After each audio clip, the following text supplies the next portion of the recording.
For replacement parts, please contact customer service with your previous order number. Locate the damaged bar and expand your frame a fourth of the way open.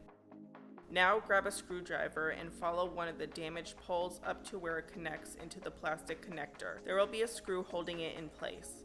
Remove the long screw and set it aside to use for the replacement bars. Repeat this step again for the other bar.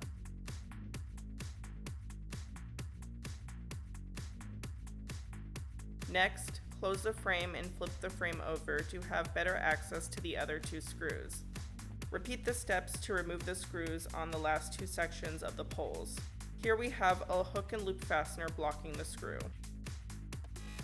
Remove the screw from the hook and loop fastener and remove the fastener to gain access to the screw.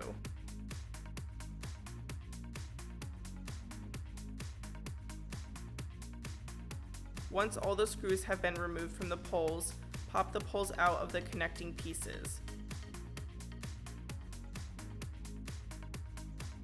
Set the broken poles aside and grab your new poles. Open the poles to form an X and make sure the poles line up the same way as the other poles on the side you are replacing. Now pop the poles into the connection piece, making sure they are in the same holes as before. Insert the long screws into each hole and tighten. Restore the hook and loop fastener to the connection piece and place the short screw back on tightly. Close the pop-up and flip it over again, and expand it a fourth of the way open.